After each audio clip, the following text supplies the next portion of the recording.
A very warm welcome to all my viewers. Welcome to my YouTube channel NCERT 7th. Students, हम chapter number 1 पढ़ रहे हैं the French revolution class 9th का। इसी कड़ी में ये सेक्शन नंबर 4 है और ये मेरा वीडियो का पार्ट 4 है। Video part 4। इस कड़ी में हम ये जानेंगे क्या कि did women have a revolution, क्या वुमेन ने भी रेवोल्यूशन किया था। जैसा कि हमने देखा था कि first state, second state, third state के बारे में हमने देख लिया था अच्छे से, ठीक है। और थर्ड स्टेट में जो पैसिव सिटीजन्स थे, जिसमें स्पेशली लेडीज़ आती थी या जिनकी एज, ऐसे मेल आते थे जिनकी एज 25 ईयर से कम थी। तो स्पेशली हम वुमेन की यहाँ पे बात करेंगे कि वुमेन ने क्या किया, क्या नहीं किया, उसके बारे में देखेंगे। यहाँ पे आप देख सकते हैं एक फ़ोटो है, इसमें वुमेन जो है सारी की सारी, इसमें सारी वुमेन हैं और ये कोई रिवोल्यूशन करने की कोशिश कर रही हैं, ठीक है। दरअसल ये क्या कर रही हैं, ये वर्साइलेस की तरफ जाने की कोशिश कर रही हैं, जो कि पेरिस में था, ठीक है। ये आपका फ़ोटो दिख सकता है, 5 अक्टूबर 1789 की घटनाओं में से एक है ये, ठीक है। और इस दिन क्या हुआ था, महिलाएं जो थीं वर्साइलेस की तरफ कूच की, यानी कि वर्साइलेस की तरफ गईं और उस दिन महिलाएं पेरिस से वर्साइलेस जा कर के राजा को अपने साथ लेकर लौटी थीं, ठीक है। इसको इतिहास में चुड़ैलों का धावा भी कहते हैं, चुड़ैलों का धावा, ठीक है। आगे देखें, तो आइए स्टार्ट करते हैं हमारा chapter. From the very beginning women were active participants in the event which brought about so many important changes in the French society. यानी कि इस कहने का मतलब यह है कि जो महिलाएं थीं वो शुरू से ही फ्रांसीसी समाज में इतने अहम परिवर्तन लाने वाली गतिविधियों में सक्रिय रूप से शामिल थीं, ठीक है। आगे देखें, they hope that their involvement would pressurise the revolutionary government to introduce measures to improve their lifes. यानी कि उनको ये विश्वास था कि जो उनका जो रिवोल्यूशन है, ठीक है, वो गवर्नमेंट को क्या करेगा, उनके विषय में सुधार लाने की कोशिश करेगा, उनको विवश कर देगा, मजबूर कर देगा, ठीक है। आगे देखें, most of the women of the third state had to work for a living. यानी कि बहुत सारी जो औरतें थीं वो थर्ड स्टेट से आती थीं। जैसा कि मैंने बताया था कि जो फ्रांस की जो फ्रांस के जो भी सिटीजन थे उनको कैटेगरी वाइज 3 पार्ट में डिवाइड किया गया था। फर्स्ट स्टेट, सेकंड स्टेट और थर्ड स्टेट। थर्ड स्टेट में जो कॉमन मैन आते थे उसमें यहाँ पे वुमेन की बात करी जा रही है, ठीक है। इसमें बहुत सारी जो वुमेन थी वो क्या थी, वो कोई ना कोई काम करती थी और वो भी थर्ड स्टेट से आती थी। अच्छा, कैसा काम करती थी? They worked as seamstresses, laundresses, sold flowers, fruits, vegetables at the market and were employed as a domestic servant in the houses of the prosperous people। यानी कि आप देख सकते हैं कि वो कैसे कैसे काम कर रही हैं। कहीं कहीं वो सिलाई बुनाई के काम करती थी, कहीं कपड़ों की धुलाई की काम करती थी, या बाज़ारों में फूल फल सब्जियां वगैरह बेचती थी, ठीक है। या क्या करती थी, या संपन्न घरों में कोई डोमेस्टिक काम करती थी, या फिर कि मतलब कह सकते हैं कि कोई भी घरेलू काम करती थी। अच्छा, आगे देखें, यहाँ पे दे रखा हुआ है कि most women did not have access to education और जॉब ट्रेनिंग। बहुत सारी जो वुमेन थी वो क्या करती थी, वो कोई उनके पास कोई एजुकेशन नहीं था, ठीक है, ना ही कोई जॉब की ट्रेनिंग थी। तो और क्या है आगे, ओनली डॉटर्स और नोबल्स और wealthier members of the third state could study at a convent after which their families arranged marriage for them। यानी कि किसको सिर्फ पढ़ने का अधिकार था, एक तरीके से कह सकते हैं कि जो नोबल फैमिली से जो लोग आते थे सिर्फ उनको, ठीक है। या कह सकते हैं कि जो थर्ड स्टेट्स में जो बहुत ज़्यादा पैसे वाले जो लोग थे, ठीक है, उनकी जो लड़कियां थीं उनको ही ऐसा करने का अधिकार था, ऐसा राइट था, और उनकी फैमिली जो थी उनके लिए अरेंज मैरिज करती थी। आगे देखिए, working women had also to care for their families, that is cook, fetch water, queue up bread and look after the children. यानी कि जो ऐसी वुमेन थी उनके लिए काम बहुत सारे थे, जैसे कि फैमिली की देखभाल करना, ठीक है, बच्चों की देखभाल करना, खाना बनाना, पानी लाना और घंटों ब्रेड की लाइन में लगे रहना। और क्या था कि their wages were lower than those of man. और ये जो उनकी जो मजदूरी थी वो पुरुषों की तुलना में क्या थी, बहुत कम थी। यानी कि उनको बहुत कम पैसे मिलते थे। आगे देखें, in order to discuss the voice In order to discuss their voice, their interest, women started their own political clubs and newspaper. ठीक है, अबाउट 60 वुमेन, जैसा कि हमने देखा था, जो मेल थे उन्होंने जैकोबिन क्लब बनाया था, और जैकोबिन क्लब का क्या था, मेन लीडर कौन था, मैक्सिमिलियन रॉब्सपायर। और यहाँ पे वुमेन की बात करी जा रही है, वुमेन ने भी अपना पॉलिटिकल क्लब्स वगैरह बनाया था। देखिए यहाँ पे about 60 women clubs came up in different French cities. The Society of Revolutionary and Republican Women was the most of them. यानी कि यहाँ पे बात करी जा रही कि महिलाओं ने क्या किया था, अपने हितों की हिमायत करने के लिए, उन पर चर्चा करने के लिए खुद का उन्होंने राजनीतिक क्लब यानी पॉलिटिकल क्लब बनाना स्टार्ट कर दिया था। और फ्रांस के हम यहाँ पे बात कर सकते हैं कि एक तरीके से देखें यहाँ पे, the society of revolutionary and Republican women was most of them. यानी यहाँ बात करी जा रही कि फ्रांस के विभिन्न नगरों में जो भी महिलाएं थीं, ठीक है, society of revolutionary and Republican women was most famous them. इसमें जो रिवोल्यूशनरी सोसाइटी की जो भी महिलाएं थीं यानी कि रिपब्लिकन वुमेन, वो बहुत ही फेमस थीं। अच्छा, यहाँ पे देखिए कुछ नाम दे रखा हुआ हो सकता हो, या फिर कि उसकी उनकी डिमांड्स के बारे में बात करी जा रही है। One of their main demand was that उनकी, अच्छा वो रिवोल्यूशन क्यों कर रही थी, क्योंकि उनकी कुछ डिमांड थे। अब उनके डिमांड क्या थे, जैसा कि हमने देखा था कि उनको क्या था, उनकी जो लेबर थी यानी कि उनकी जो वेज थी, उनकी जो सैलरी थी वो औरों की अपेक्षा यानी कि मेल की अपेक्षा कम थी। पहली बात तो यही। दूसरी सबसे इम्पॉर्टेंट, उनको उनका प्रॉपर रिप्रेजेंटेशन नहीं था लेडीज़ का गवर्नमेंट में, और उनको वोट करने का भी राइट नहीं था। तो ये सब उनकी डिमांड थी। देखिए, their main demand was that women enjoy the same political right as man. ठीक है, women were disappointed that the constitution of 1791, क्या था, जो नया कॉन्स्टिट्यूशन आया था 1791 का, reduced them to the passive citizens. यानी कि क्या था, इस नए कॉन्स्टिट्यूशन 1791 के अकॉर्डिंग क्या था, उनको पैसिव सिटीजन का दर्जा दिया गया था, यानी कि वो किसी काम की नहीं है। आगे देखें, they demanded the right to vote. उनका क्या डिमांड है, देखिए, right to vote to be elected to the assembly and the hold political offices. यानी कि उनका डिमांड ये था कि उनको भी वोट करने का राइट मिले और राजनीतिक पदों पर उनको भी राजनीतिक पद मिले, कोई पॉलिटिकल ऑफिस मिले, ये सब चीज़ें थी। आगे देखें, only then they felt would their interest to be represented in the government. और उनका ये भी मानना था कि नई सरकार में उनके हितों का भी प्रतिनिधित्व हो, ठीक है, ताकि उनको गवर्नमेंट में भी जगह मिले। आगे देखें, in the early years the revolutionary government did introduce laws that haved improve the lifes of the women. यानी कि क्या था कि बात करें प्रारंभिक वर्षों में यानी स्टार्टिंग के टाइम में बात करें, तो जो भी क्रांतिकारी सरकार थी, रिवोल्यूशनरी गवर्नमेंट जो भी थी, उसने लेडीज़ के जीवन में सुधार लाने वाले बहुत सारे कानून लाए थे। ठीक है, together with the creation of the state schooling was made compulsory for all girls. यानी कि बात करें कि सरकारी विद्यालयों की जब भी इस्टेब्लिशमेंट हुई थी, उसके साथ ही साथ सभी लड़कियों के लिए जो स्कूल की शिक्षा थी यानी कि जो स्कूल एजुकेशन था वो कंपलसरी कर दिया गया था, अनिवार्य किया था।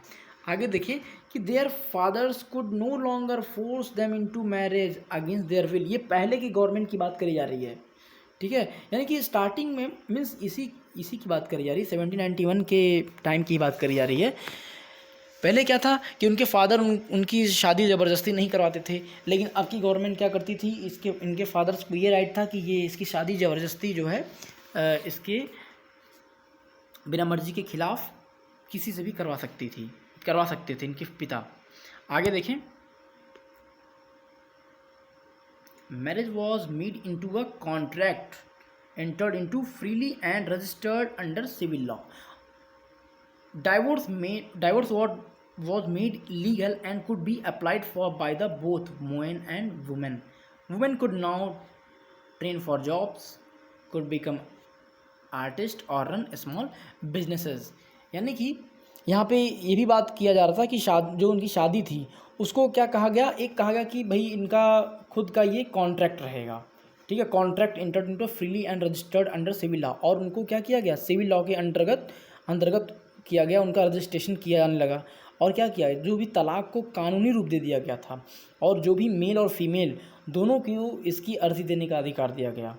अच्छा, इसी कड़ी में ये भी जानिए इसमें कि अब जो महिलाएं थीं, जो भी लेडीज़ थीं, वो व्यावसायिक प्रशिक्षण ले सकती थीं, यानी कि वो अब कलाकार भी बन सकती थीं और छोटे मोटे कोई बिजनेस भी चला सकती थी। ठीक है, आगे देखें, यहाँ बात करी जा रही है कि women struggle for equal political rights. वो स्ट्रगल कर रही हैं किस लिए? इक्वल पॉलिटिकल राइट्स के लिए। However continued.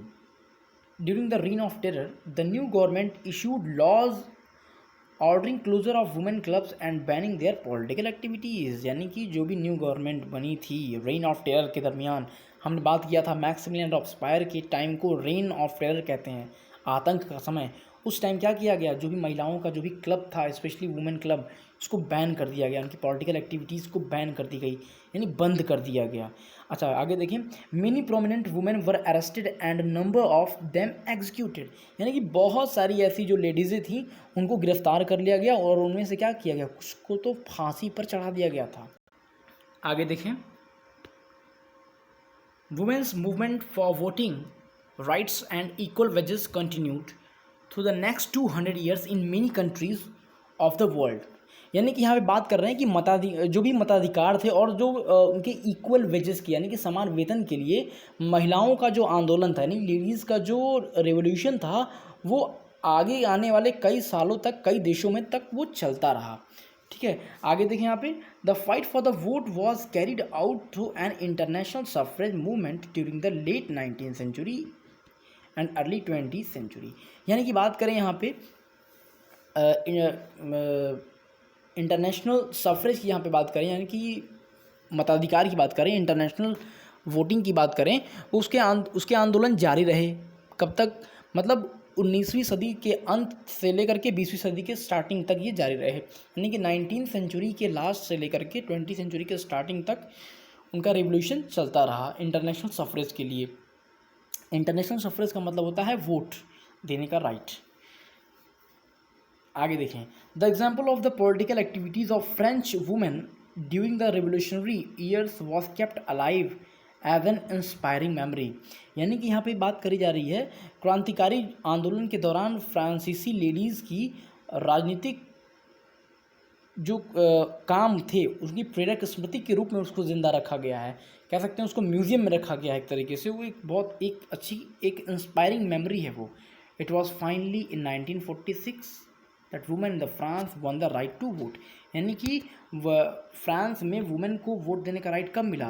1946 में। ठीक है, हमने देखा था कि ये वुमेन थी, ये क्या थी, ये पैसिव सिटीजन्स के अंदर में आती थी। That is why they were not allowed to cast their vote. ठीक है, ये एक्टिव सिटीजन्स के अंतर्गत नहीं आती थी। एक्टिव सिटीजन्स में कौन आते थे? एक्टिव सिटीजन्स में सिर्फ वही लोग आते थे जो मेल होते थे, और मेल में भी कंडीशन था, मेल में वही लोग आएंगे जिनकी एज कितनी हो, 25 ईयर से अधिक हो, और ये 25 ईयर से जिसकी एज अधिक है वो किसी लेबर के 3 दिन की मजदूरी के बराबर वो टैक्स पे करते हैं। ठीक है, ये कंडीशन थी। आगे देखें अब आप,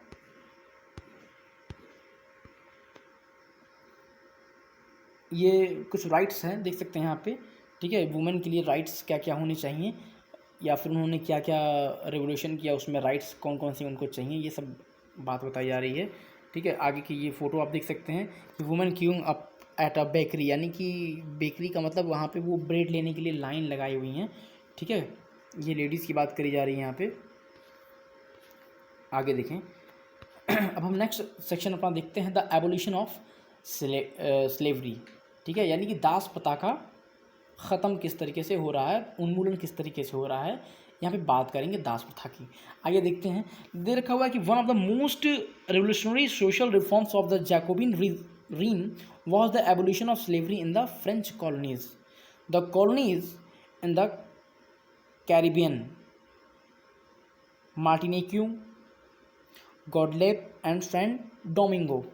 यानी कि बात करी कि जो भी फ्रांसीसी कॉलोनी में जो था कि दास प्रथा का उन्मूलन यानी कि ख़त्म कैसे हुआ, जैकोबिन शासन के क्रांतिकारी सामाजिक सुधारों में से एक था। यानी कि जैकोबिन जो रूल किए उन्होंने कुछ अच्छे भी काम किए थे, ज़रूरी नहीं थी कि वो उनके पूरे आप टाइम पीरियड को आप रेन ऑफ टेरर ही बोलोगे, नहीं, ऐसा नहीं था, उन्होंने अच्छे काम भी किए थे।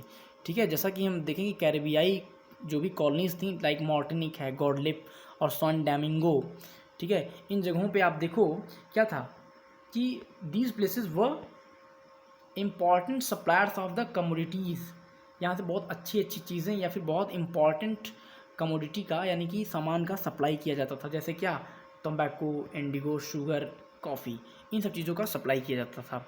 But the reluctance of the Europeans to go and work in distant and unfamiliar lands meant a shortage of labour on the plantation, यानी कि क्या था, जो भी अपरिचित और दूर देश जाने और काम करने के प्रति जो भी यूरोपियों की जो भी अनिच्छा का मतलब था क्या कि बागान में श्रम की कमी, ठीक है, यानी कि वो जो यूरोपियंस थे वो नहीं चाहते थे वो खुद काम करें किसी दूसरे देश में जा कर के, एक तरीके से आप ये कह सकते हो। इसलिए वहाँ पे क्या आ गया, लेबर्स की कमी होने लगी कि भाई अब हमारा काम तो हो रहा है, हम कॉलोनीज अपना बहुत अच्छे से बना रहे हैं, लेकिन हमें लेबर्स नहीं मिल रहे हैं, ठीक है, हम अपने लेबर्स कैसे ले जाएं अपनी कंट्री से, कॉस्ट वगैरह ज़्यादा आ जाएगी। इस वजह से उन्होंने क्या किया, दास प्रथा स्टार्ट कर दी, एक तरीके से अभी आप आगे देखोगे समझोगे।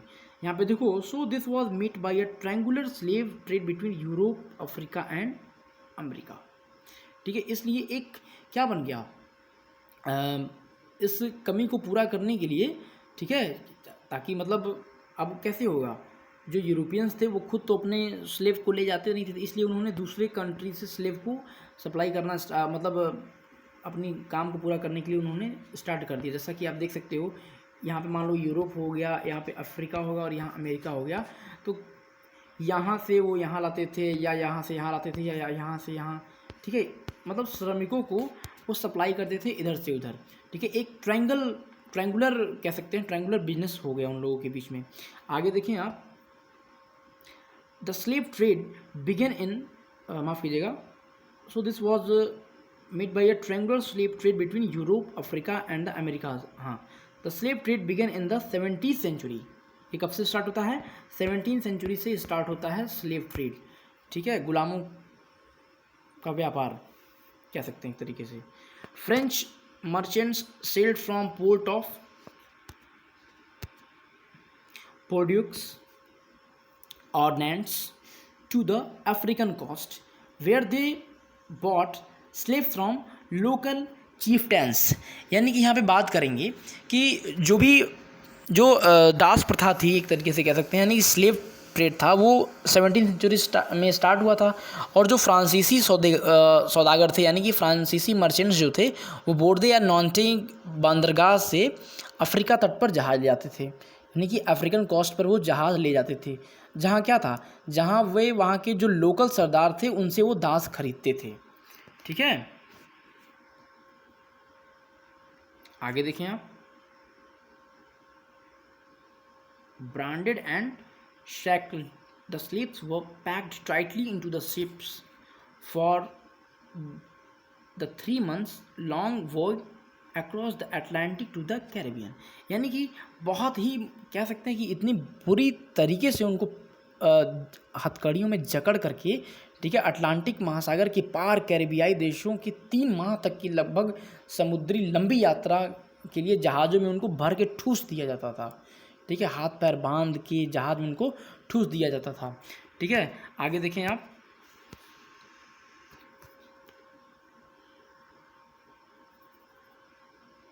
There they were sold to the plantation owners, और जहाँ उनको क्या करते थे, प्लांटेशन ओनर्स को सेल कर दिया जाता था।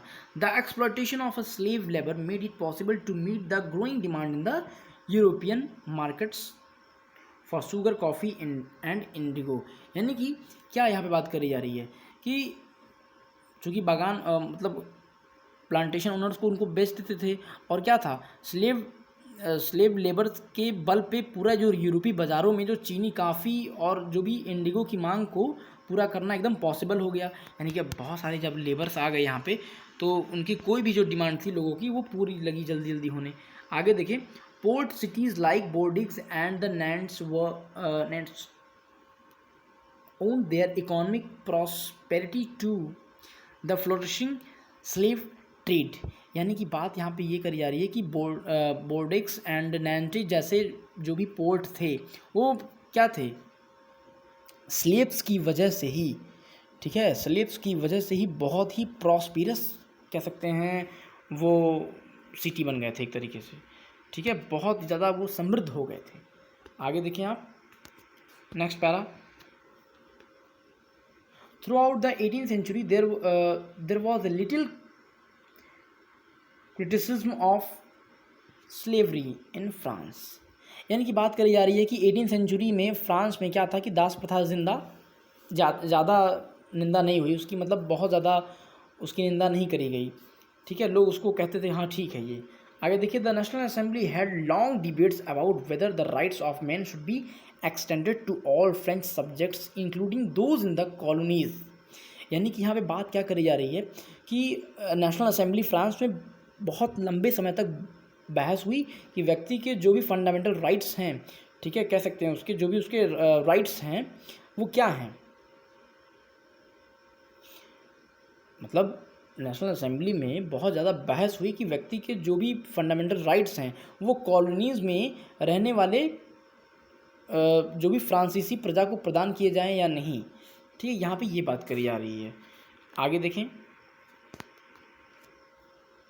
But it did not pass any law, लेकिन यहाँ पे कोई भी लॉ आगे नहीं आया। फेयरिंग किस चीज़ का, fearing the opposition from businessmen whose incomes depended on the slave trade. यानी कि चूँकि ये तो चाहते तो थे कि हाँ स्लेव ट्रेड को ख़त्म कर दें, लेकिन मारे डर के ये गवर्नमेंट जो ख़त्म नहीं कर पा रही थी। क्यों? क्योंकि जो गवर्नमेंट थी उसको बिजनेसमैन भी चला रहे थे और बड़े बड़े बिजनेसमैन चला रहे थे, और ये जो बिजनेसमैन थे इनका बिजनेस किसके ऊपर टिका हुआ था, स्लेव ट्रेड के ऊपर ही टिका हुआ था। यानी कि जो गुलामों का जो ये लोग व्यापार करते थे उसी के ऊपर टिका हुआ था। क्यों? क्योंकि गुलाम आते थे, इनके लिए मेहनत करते थे, और उसकी वजह से जो भी मार्केट की जो डिमांड है, चाहे इंडिको चाहिए, कॉफ़ी चाहिए, या टोबैको चाहिए, या कुछ भी चाहिए, उसकी जो कह सकते हैं कि डिमांड ये तुरंत फुलफिल करवा देते थे। आगे देखें, it was finally the convention which in 1794 legislate to free all slaves in the French overseas possessions। यानी कि 1794 में क्या हुआ, एक कन्वेंशन ने फ्रेंच कॉलोनीज़ में सभी जो भी दास थे, गुलाम थे, उनकी मुक्ति का कानून ला दिया। मीन्स लास्ट में सबसे अंत में कह सकते हैं 1794 के आसपास एक रेजोल्यूशन आया, एक कानून आया, उसमें ये कहा गया कि हाँ भी अब कोई भी लोग दास नहीं रहेंगे। आगे देखें, this however turn out to be the short term measures. ये क्या था, ये ज़्यादा समय तक के लिए नहीं चला, मीन्स सबकी आज़ादी बहुत ज़्यादा दिन तक चली नहीं, सिर्फ लगभग 10 साल तक चली। क्यों? क्योंकि नेपोलियन रीइंट्रोड्यूस स्लेवरी। लेकिन जब नेपोलियन बोनापार्ट का जब टाइम आता है तो वो क्या करते हैं, नेपोलियन बोनापार्ट वो दोबारा स्लेवरी को इम्प्लीमेंट कर देते हैं। यानी क्या हुआ, लोग दोबारा गुलाम बन गए। आगे देखें, plantation owners understood their freedom as including the rights to enslave African Negroes in pursuit of their economic interests. यानी कि बात करी जा रही है क्या, जो बागान मालिक थे, बागान मालिकों को अपने कह सकते हैं कि पर्सनल उनका जो हित था, आर्थिक हित साधने के लिए उन्होंने, मतलब जो उनका इकोनॉमिकल जो उनको बेनिफिट हो रहा था उसके लिए उन्होंने अफ्रीकी जो निग्रो थे उसको उन्होंने क्या किया, गुलाम बनाने की स्वतंत्रता उनको मिल गई। क्योंकि जो स्लेवरी सिस्टम ख़त्म करने की जो बात करी गई थी 1794 में, सिर्फ 10 साल के लिए ही ख़त्म हुई, और जैसे ही नेपोलियन बोनापार्ट का टाइम आता है वैसे ही स्लेवरी को दोबारा वो इम्प्लीमेंट कर देते हैं। इससे क्या हुआ, जो भी कह सकते हैं जो भी बिजनेसमैन थे, ठीक है, उनके पास एक दोबारा मौका मिल गया कि जो भी अफ्रीका के काले लोग, यानी कि जो निग्रो लोग थे, उनको ब्लैक पीपल कहते थे, निग्रो स्पेशली कहते थे, एक जॉर्गन वर्ड था ये Negro.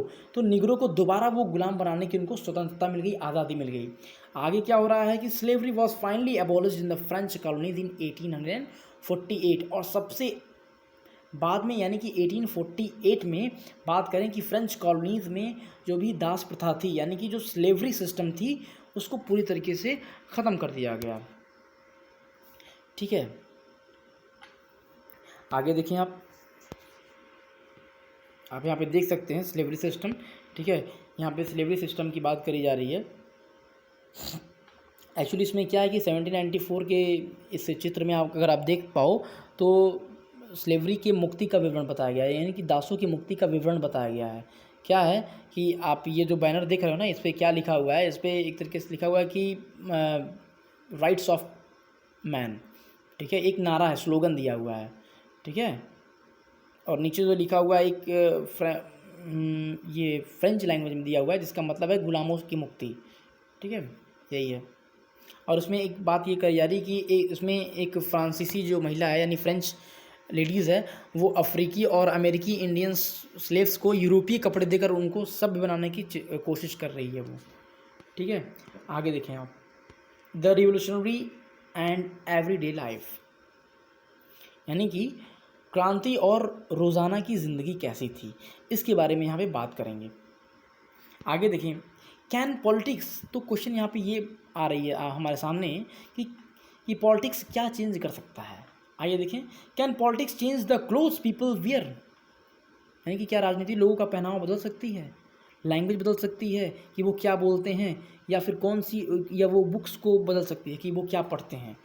The year following 1789 in France saw many such changes in the lives of the men, यानी कि 1789 में, यानी कि 1789 में ही तो फ्रांस की क्रांति हुई थी, अगर आपको याद हो, क्यों 14 जुलाई 1789 में फ्रांस की क्रांति हुई थी। तो 1789 में फ्रांस में बहुत सारे चेंजेस आए। किस चीज़ में? आप लोगों के, मैन और वुमेन और चिल्ड्रन के जीने के तरीक़ों में बहुत सारे चेंजेस आए। क्या होते हैं? The revolutionary government took it upon themselves to pass laws that would translate the ideas of liberty and equality into everyday practices। यानी कि 1789 के बाद के टाइम में क्या हुआ था, बहुत सारे चेंजेस होते हैं कि लोग क्या पहनेंगे, क्या खाएंगे, क्या पिएंगे, ये बातें थी। और क्या था, जो भी रिवोल्यूशनरी गवर्नमेंट थी उन्होंने क्या किया था, कानून बना करके स्वतंत्रता और इक्वलिटी की बात, यानी समानता के आदर्शों को रोज़ाना की ज़िंदगी में उतारने का प्रयास किया। यानी कि देखिए क्या था ना कि लुई 16 के राजतंत्र से लोग परेशान हो गए थे, तो उनको एक नई गवर्नमेंट मिली, तो नई गवर्नमेंट ने क्या किया, अपनी तरीके से लोगों को ढालना स्टार्ट किया और लोग उस तरीके से ढलते भी चले गए। नेक्स्ट पैरा देखें, वन इम्पॉर्टेंट लॉ, यानी बहुत सारे लॉ तो आ रहे हैं, उसमें से एक इम्पॉर्टेंट लॉ के बारे में बात किया जा रहा है। One important law that came into effect soon after the storming of Bastille in summer of 1789 was the abolition of censorship. यानी जो सबसे इम्पॉर्टेंट जो चेंज आया कानून में, वो क्या था, एबोलिशन ऑफ सेंसरशिप, यानी सेंसरशिप की समाप्ति, ठीक है। आगे देखें, in the old regime all written materials and cultural activities like books, newspaper, plays could be published or performed only after they had been approved by the censor of the king, ठीक है। यानी कि यही है censorship, यानी कि किसी भी चीज़ की फ्रीडम नहीं थी। अगर आपको कुछ प्रिंट करना है, कुछ कहना है, कुछ लिखना है, कुछ बोलना है, तो उन सब काम को करने के पहले आपको किंग से परमिशन लेनी पड़ती थी। तो यही सेंसरशिप था, ठीक है। अब क्या था, अब जब डिक्लेरेशन ऑफ राइट जब लोगों को मिल गया था, तब क्या हुआ, now the declaration of rights of men and citizens proclaimed freedom of speech and expression to be the natural rights. यानी कि जो डिक्लेरेशन ऑफ राइट आया था, उसके अंतर्गत बताया गया कि अब हमारे कुछ नेचुरल राइट्स हैं, ठीक है, उसके बारे में बात करी गई थी। अच्छा, यहाँ पे हम सेंसरशिप के ख़त्म होने की बात कर रहे थे। आगे देखिए, उसके रिलेशन में कुछ दिया हुआ है कि newspaper, pamphlets, books and printed pictures flooded the towns of the France from where they travelled rapidly into the countryside. यानी कि यहाँ पे बात करी जा रही है, क्या था कि फ्रांस के जो भी शहर थे उसमें अखबार या फिर जो भी पर्चे, पैम्पलेट्स थे और बुक्स और या फिर कुछ प्रिंटेड पिक्चर्स थे, उसकी एक तरीके से क्या बाढ़ सी आ गई थी। जैसे ही सेंसरशिप हटी, तैसे ही कह सकते हैं कि पूरे मार्केट में किताबों की, पत्र पत्रिकाओं की और अखबारों की बाढ़ सी आ गई। क्यों? क्योंकि अब सेंसरशिप हट गई है, अब किंग को तो देखना नहीं है, क्योंकि किंग के पावर को उन्होंने कॉन्स्टिट्यूशन में लेते आए थे, ठीक है। क्योंकि फ्रांस क्या था, पहले मोनार्कियल सिस्टम था वहाँ पे, फिर कॉन्स्टिट्यूशनल मोनार्क बन गया था, ठीक है। आगे देखें, They all described and discussed the events that and changes taking place in the France. Freedom of the press also means that opposing views of events could be expressed. यानी कि यहाँ पे बात क्या करी जा रही है, यहाँ पे बात ये करी जा रही है कि कोई उनमें फ्रांस में जो घट रही जो भी घटनाएं थी और जो भी चेंजेस का कहें कि ब्यौरा और उन पर कमेंट भी होता था, यानी कि फ्रांस में क्या हो रहा है क्या नहीं हो रहा है, कौन बुरे हैं कौन अच्छे हैं, इन सब चीज़ को लिखा जाता था प्रेस में, क्योंकि सेंसरशिप को हटा दिया गया था। क्योंकि फ्रीडम ऑफ प्रेस का मतलब यही होता था ना कि किसी भी घटना पर, ठीक है, कोई भी आप विचार व्यक्त कर सकते हो, यही बात करी जा रही थी इसमें। आगे देखें, each side sought to convenience the other of its position through the medium of prints. यानी कि यहाँ पे क्या था कि प्रिंट माध्यम का उपयोग करके क्या था कि एक पक्ष ने दूसरे पक्ष को अपने दृष्टिकोण से सहमत करने की कोशिश की थी, ठीक है। जैसे यहाँ पे बात करें, देखिए ये है, plays, songs and festive processions attract large numbers of the peoples. यानी कि जो भी प्ले होते थे, प्ले मतलब नाटक वगैरह है या फिर गाने हैं या फिर कोई फेस्टिवल वगैरह की बारे में बात करें, ठीक है, यानी कि कोई फेस्टिव का मतलब कह सकते हैं कि जुलूस वगैरह जो निकलता था, ठीक है, उसमें असंख्य लोग जाने लगे, बहुत सारे लोग उसको ज्वाइन करने लगे, ठीक है। आगे देखिए, this was one way they could grasp and identify with ideas such as liberty or justice that political philosophers wrote about at, ठीक है। यानी कि क्या था, इस स्वतंत्रता और न्याय के बारे में जितने भी पॉलिटिकल्स या फिर फिलोसफर्स लोग थे, अपना जो भी लेख समझाने के लिए कुछ भी कहते थे, ठीक है, मतलब कुछ भी अगर वो कहना चाहते थे तो वो सबसे ये आसान तरीका था उनके लिए, सबसे बेस्ट प्लेटफॉर्म था। भाई उनको कुछ भी कहना है तो वो क्या बोलते हैं, बुक में लिखते थे या पेपर में या न्यूज़पेपर में या पैम्पलेट्स में लिख करके छपवा देते थे और लोगों तक अपनी बातों को वो आराम से पहुंचा देते थे, ठीक है। यही बात करी जा रही है कि जिसके उनके विचारों को लोग आराम से पढ़ सकते थे, ये बात करी जा रही है। यहाँ पे एक फिगर दिया हुआ है, इस फिगर को आप देख करके ये समझें कि मतलब कह सकते हैं कि थोड़ा सा ये एक फ़नी चीज़ है, पैट्रियाटिक फैट रिड्यूसिंग प्रेस, यानी कि एक कह सकते हैं कि देशभक्ति कसरती दाब मशीन है, ठीक है। इसका काम क्या था कि लोगों को पहले, भाई मान लो भाई कोई बंदा है बहुत मोटा सा है, ठीक है, देखो यहाँ पे जैसे मान लो ये लेडीज़ है, यहाँ पे आप देख सकते हो ये लेडीज़ कितनी मोटी है, इसको पहले 2 लोग पकड़ के ले आए, फिर इस मशीन में उसको किए, फिर दाब करके निकाले खूब प्रेस करके, और वो दुबली पतली होकर के निकली। ये एक सिस्टम था। ये थोड़ा कार्टून ये कहना क्या चाहता है, मतलब ये 1790 का एक चित्र, न्याय मतलब ये जो चित्र है 1790 में बनाया गया था, ये समझा रहा है, इसको आप समझ ही गए होंगे, ठीक है। लोगों को अपने अकॉर्डिंग गवर्नमेंट जो थी उस टाइम की, जो न्यू गवर्नमेंट बनी थी, हम बात कर रहे थे रिवॉल्यूशन के बाद, वो अपने हिसाब से लोगों को काम करा रही थी। ये एक फिगर दे रखा हुआ है, इस फिगर में क्या है कि एक Marat addressing the people, this is painting by the Louis Leopold Boilly, यानी कि ये जनता को संबोधित करते हुए कुछ बात कह रहे हैं, ठीक है। आगे देखें, कंक्लूज़न क्या निकल के आता है इस पूरी कथानक सार का, पूरी इस चैप्टर का क्या फिर होता है, ठीक है। जैसा कि हमने देखा था स्टार्टिंग में, हमने आपको पूरा समझाया, एक्सप्लेन किया, लाइन बाय लाइन एक्सप्लेन किया चैप्टर फर्स्ट को। ये इस चैप्टर का लास्ट सेक्शन है, ठीक है, इसके बाद ये चैप्टर फिनिश होगा। लेकिन ज़रूरी ये है कि हम कितना समझें इसमें, ठीक है। हमने आपको बताया स्टार्टिंग से क्या कि लुई 16 का रूल रेगुलेशन था पहले, वो टैक्स को बढ़ा रहे थे। टैक्स को बढ़ाने के लिए उन्होंने स्टेट जनरल्स की मीटिंग्स बुलाई, जिनमें first state, second state, third state थे, जिसमें थर्ड स्टेट्स के लोगों को ही टैक्स पे करना पड़ता था। फर्स्ट और सेकंड स्टेट जनरल्स जो लोग थे उनको टैक्स पे नहीं करना था, क्योंकि वो नोबल और क्लेर्गी फैमिली से आते थे, उनको ये सब राइट्स किंग जन्म से ही दे दिए थे, ठीक है। ऐसे धीरे धीरे आगे बढ़ता है, टैक्स बढ़ने लगता है तो लोग इससे गुस्सा हो जाते हैं और कहते हैं कि अब हम आपकी बात नहीं मानेंगे, और उसके बाद वो रिवोल्यूशन कर देते हैं, अपना कॉन्स्टिट्यूशन बनाते हैं, और राजा के जो लुई 16 जो राजा रहते हैं उनके पूरे पावर को वो क्या करते हैं, एक कॉन्स्टिट्यूशन के दायरे में लेकर के आते हैं कि राजा को ये नहीं करना है, राजा को ये करना है, ऐसे करना है, ऐसे करना है, ये सब चीज़ें थी। फिर एक समय बाद क्या होता है, राजा इनसे विश्वासघात कर कर देते हैं, प्रशा और ऑस्ट्रिया से मिल करके अटैक करवाने की कोशिश करते हैं। तो इसमें एक जैकोबिन क्लब से निकल के सामने आता है और जिसका लीडर आप जानते हो कौन रहता है, मैक्सिमिलियन रॉब्सपायर रहते हैं इसके लीडर। ठीक है, वो लोगों को लीड करते हैं। ठीक है, इस तरीके से कहानी आगे बढ़ते जाती है और मैक्सिमिलियन रॉब्सपायर जो हैं वो राजा बन जाते हैं एक तरीके से कहते हैं। तो फिर जब उनके हाथ में सत्ता आती है तो वो अपने हिसाब से चलाते हैं। स्टार्टिंग में सब चीज़ें तो बहुत अच्छी रही हैं, लेकिन फिर क्या होता है, कुछ समय बाद चीज़ें लगती हैं बिखरने। ठीक है, और मैक्सिमिलियन रॉब्सपायर की भी जो कुछ नीतियाँ थीं वो गलत थीं, वो लोग उनसे परेशान रहते थे, इसलिए फिर लोगों ने रिवोल्यूशन किया, उनको हटा दिया।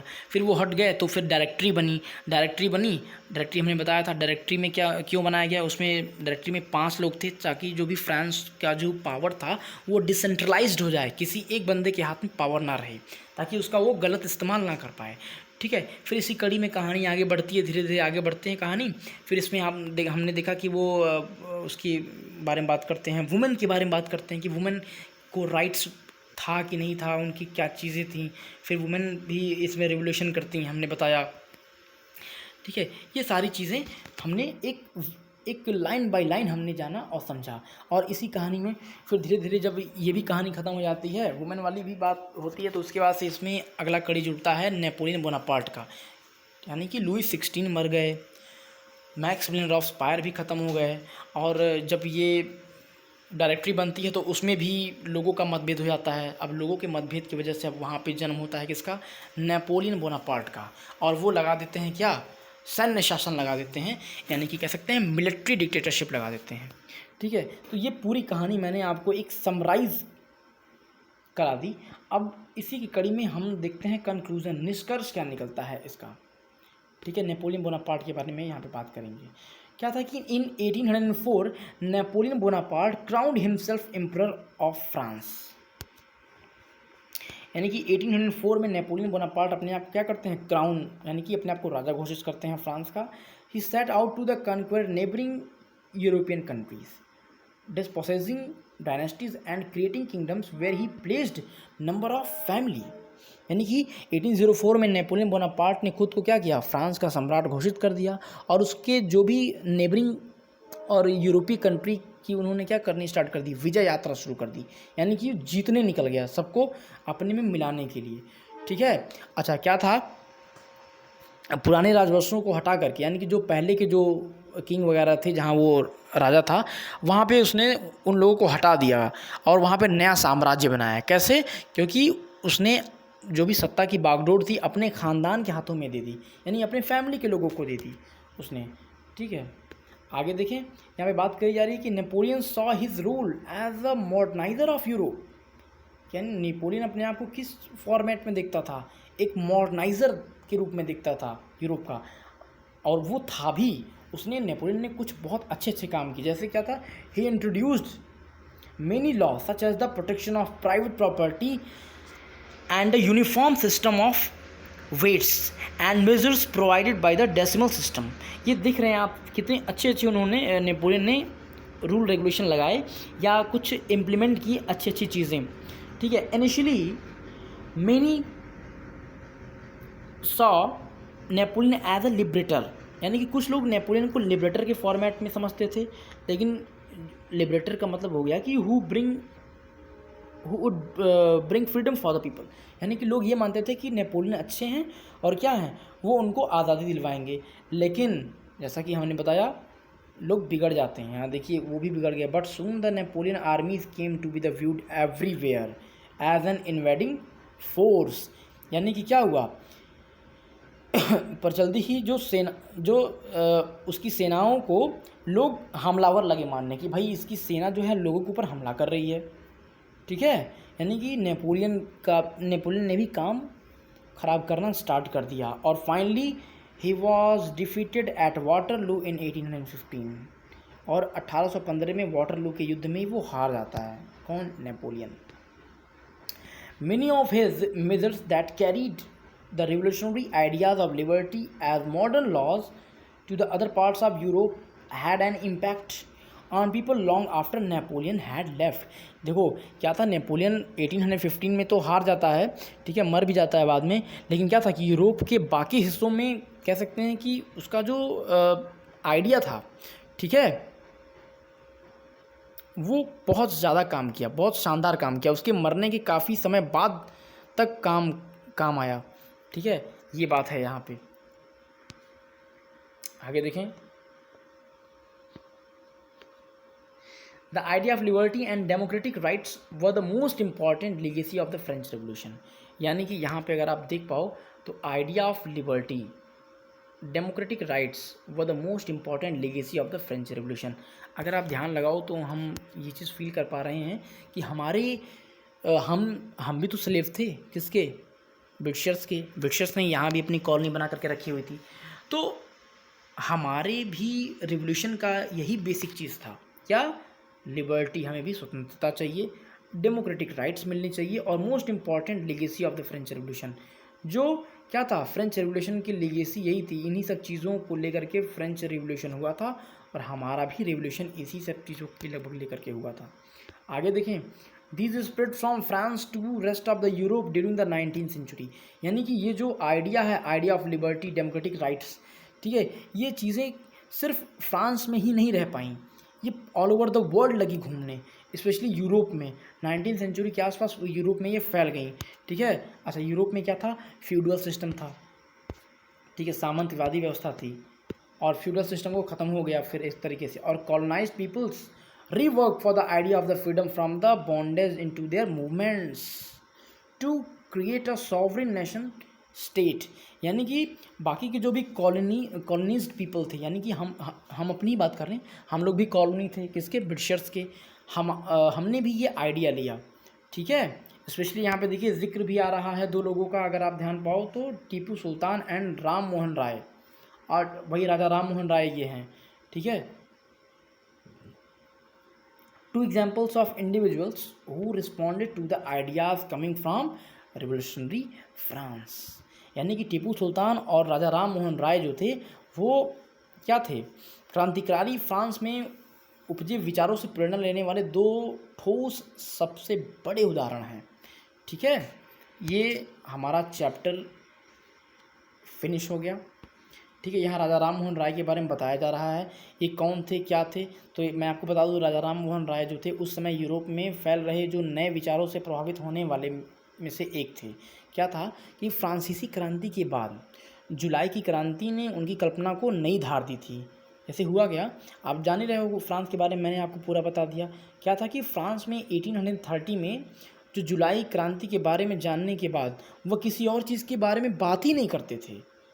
हालांकि क्या था कि एक दुर्घटना के कारण वे उन दिनों लंगड़ा कर चलते थे, लेकिन इंग्लैंड जाते हुए केप टाउन में वह जिद करने लगे कि उन्हें क्रांतिकारी झंडे वाले, तिरंगे झंडे वाले युद्धपोत दिखाए जाएं, ठीक है। ये एक सोशबन सरकार notes of the Bengal residence से पता चलता है, ठीक है, ये चीज़ें हैं। तो ये स्टूडेंट्स हमारा ये चैप्टर आज फिनिश होता है, ठीक है। चैप्टर फर्स्ट था ये, फ्रेंच रेवोल्यूशन के बारे में हमने जाना, ठीक है। हमने आपको पूरा इसका सार यानी कि समराइजेशन भी अच्छे से करा दिया। आप सभी लोग इस वीडियो को सुने, बार बार सुने, इसको लाइक ज़रूर करें, आप लोग सुनने के बाद लाइक ज़रूर करें, और जल्दी ही मैं इसका चैप्टर नंबर 2 यानी कि जो रशियन रेवोल्यूशन है उसको मैं अपलोड करना स्टार्ट करूँगा। चूँकि चैप्टर्स काफ़ी लंबे लंबे हैं, इसलिए इनको कई पार्ट्स में बनाना पड़ेगा, ठीक है। आप सभी लोग चैनल को शेयर कीजिए, सब्सक्राइब कीजिए, और बेल आइकन को प्रेस कीजिए, ताकि आपको इस चैनल के लेटेस्ट अपडेट मिलते रहें, ठीक है। Till then, thank you.